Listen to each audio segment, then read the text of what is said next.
A happy birthday to an Elton John classic on this Sonic Obsession.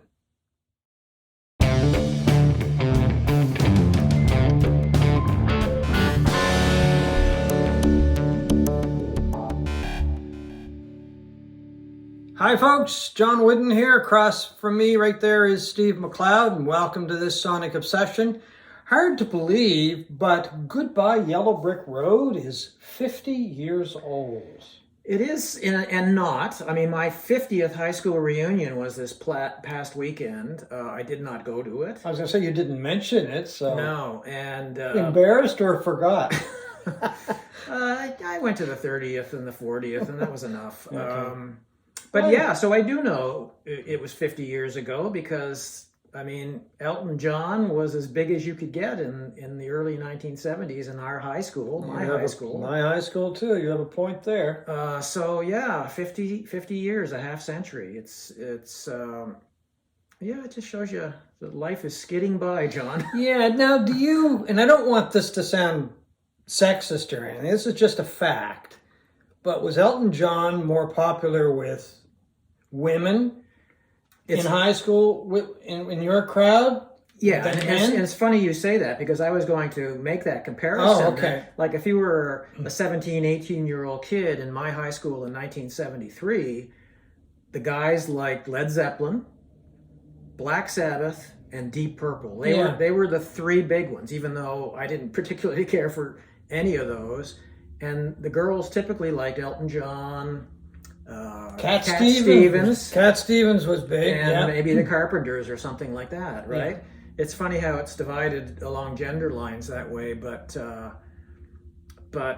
as a result, I mean, I was a guy who liked prog music and glam music, so I was the weirdo that didn't really fit into either of those categories. But, you know, when Goodbye Yellow Brick Road came out in October 5th, which is this week, 1973, it was about as big as you could get in 1973. Yeah, oh yeah, and it sold a lot of copies. I mean, I guess officially it sold 20 million copies, but they think 30. It sold, well, Yeah, I think they think it sold 30. They know it sold 20, but somewhere they think it sold another 10 million copies or something. Which is amazing because it was a double album, you know. Yeah. I mean, double albums weren't that big back then. And double albums were more expensive, too. So I typically did not gravitate towards them, you know, and it was hard to raise $5 to buy an album, so why would you pay 10 or whatever it was, you know? Yeah. But it was a massive album, and, you know, I was not a big Elton John fan in the 1970s, for sure. This is what you're looking for? Yeah. There you go. I mean, Tumbleweed Connection came out in 1970. This is the only one I own on vinyl, and it was the only one of his I bought back in the day. Yeah, me too. It wasn't until the 1980s that I started dabbling in his 70s output and really came to appreciate the guy for just this unbelievable composer, or this unbelievable writer of melody. I think, you know, he's right up there with Paul McCartney in terms of the two best guys from that classic rock period in terms of writing melodic, beautiful melodies and hits, one after the other. Oh yeah, big time. I mean, did you care for him back in the day? Well, I didn't really. I loved Tumbleweed Connection. That's still my favorite Elton John album, and it's the only one that I really like. Yeah. There are moments on all of the other albums, but I listened to a lot of Goodbye Yellow Brick Road because an old girlfriend of mine, either she owned it or her sister owned it, and they never stopped playing it. And if you went to a party, somebody was always playing it, or Tea for the Tillerman by Cat Stevens. There's a guy I could never stand. I couldn't stand him then, and I can't stand that music now. I don't really like Cat either, but so it was I was always being played around me. But the only one, I'm like you, the only one I ever bought was Tumbleweed Connection. I think is a great album. And we've talked before on this show how he was influenced by the band when he was putting that album together, he and his lyricist, Bernie Taupin. But, I mean, I look back when you mentioned this about doing a show on it. I said, oh, yeah, let's give it a whirl. And I listened to it, and I still don't really have any strong feelings towards it, but I don't really have any strong feelings against it either. There's some great songs on here. But the one that really jumps out to me, and I love the song, and it might be my favorite Elton John song. Can I guess? Go for it. I'm going to guess you're going to say Roy Rogers, because it sounds like an outtake out of Tumbleweed. No, I love Bennie and the Jets. Well, that's a great song too. I love that song. Yeah. And that song really hit home for me. I saw it was used in a movie soundtrack. The movie was called Aloha, Bobby and Rose with Paul LaMatt, who was in American Graffiti and then made a few movies after that. And it was just, I don't know, it just kind of jumped out when I was watching the movie. And the movie came out in 75, so, the song itself was a couple of years older. But I just really loved that song in the movie because I really liked the movie as well. And there were a couple of other Elton John songs used in the movie as well. And actually Bob Dylan and Emerson, Lake and Palmer. So it was a really eclectic soundtrack. Don't know the movie at all. No, it's okay. I haven't seen it in years. It's probably very dated, but I always thought Paul LaMatt was a very good actor. But anyway, no, Bennie and the Jets, I think is probably, I don't think, I know it's my favorite Elton John song, while Tumbleweed Connection is my favorite album. Well, coincidentally, that song off of that album went #1 on the pop Billboard Hot 100 or Hot 200, whatever the chart was back in the day. But it also topped the charts on the R&B charts. So it was a song that was played on black radio stations in the United States as well. Well, it's pretty funky. It is. It's R&B. Yeah, and he didn't want to release it as a single. No, that's right. And then, he argued against it. Yeah. And there was one of the AOR guys or whatever argued that it should be released, and it went to #1. Yeah. Both charts. But there's other songs on the album. Saturday Night's All Right for Fighting, which I like. And Toppin had dug back in his, from his teenage years or early 20s to a pub or something, which he had frequented for inspiration for that song, Candle in the Wind, which is about Marilyn Monroe. But Toppin actually got the inspiration for the lyrics after Clive Davis, I think it was, said something about Janis Joplin. Yeah. And he mentioned Candle in the Wind. Yeah. And Toppin got inspired to write the song. Yeah, I mean, Toppin said he didn't have any great affinity for Marilyn Monroe, but it was more a metaphor. The whole song was a metaphor for fame and celebrity and how it can often kill you in the end. You know? And and it became this massive hit, and it also became a hit when Princess Diana died, and it sort of became the theme song almost of that whole of her death. Yeah, because he performed it at the service, and I guess he was very close to Diana. The last couple of days, I've been watching a lot of documentaries about that period in Elton John's career, and just a fascinating look at how he worked. They went to this recording studio in Jamaica because Elton had heard that the Rolling Stones did Goat's Head Syndrome. They get there and there's like one microphone, and somebody said we used to put like 12 microphones on the drum kit alone, and there was no other equipment, and they ended up leaving early and getting out of Dodge and decamping to this chateau in France where they had recorded Honky Chateau. They would get up for breakfast every morning, just the total antithesis of the Stones, who partied all night, didn't begin working till... Maybe that's why the Stones only needed one mic or something. And they would have breakfast together and they'd talk about songs, and then Elton would go into the studio with a pile of Bernie Taupin's lyrics, sit at the piano and start working on the composition of a song.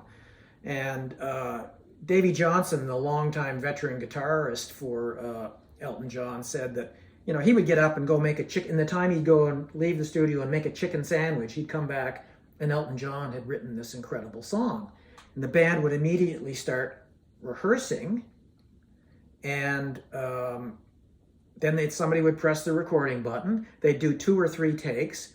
Usually the first or second one would work, and they sometimes did 4 songs a day this way. My times have changed, haven't they? Oh my God. Well, that's what Elton John said. He said technology can get in the way of working like that. Now you've got all of these computer programs and all this stuff.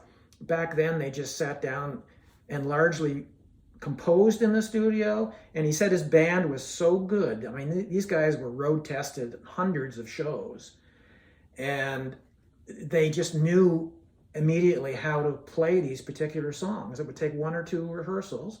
And then at the end of it, Elton John would leave, and Dee Murray, the bassist, Davy Johnston, the guitar player, and Nigel Olsson, the drummer, would do the harmony parts, most of the harmony parts. I mean, they do have women singing on some of these things. And they were great singers, those three, and great harmony singers. And they would pump out, I think they did the whole album in like 2 weeks. Yeah, I think it was a couple of weeks. But those guys are still with him, too, Yeah. other than Dee Murray, who died a few years ago. Yeah. Still playing with him. Elton John in this documentary, wow, it's... Oh, there's some thunder, folks, if you can hear it. Yeah. It's a beautiful day in Halifax. Elton John just said they just had an innate ability to know exactly to put in a song, and he barely gave them any direction. If anything, it was all on them. So, Well, and he also credited him and the band members that were in this one documentary I saw, gave a ton of credit to Gus Dudgeon, the producer. Oh, the producer, yeah. Elton in particular was just talking about how he made these songs so beautiful, you know, and he called him like the fifth member of the band in much the same way that George Martin was the fifth member of the Beatles, you know. Yeah, but the band was so tight that, I mean, I think they probably knew exactly what sound Elton was looking for and Bernie was looking for, and probably even Gus Dudgeon. And they just, you know, brought it to the sessions because they played together for quite a while, and they're exemplary musicians. Dudgeon also produced, I think we should mention, David Bowie, wasn't it?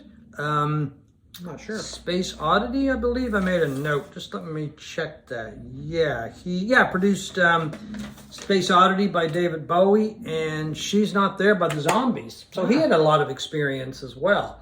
But yeah, when you get a core member of musicians like that, I think they have a sense of what kind of sound the writers are looking for, and of course the singer. But anyway, I mean, overall, what do you think of the album stacked up against Elton John's other works? I think it's right up there. Whether it's my favorite, I mean, it's been a while since I listened to it, and listening this week, I came away with a newer appreciation for it. I think back when I started getting into Elton John, probably in the 1980s, and going back and discovering more, listening to the albums instead of just the songs that were on the radio kind of thing. Back in the 70s.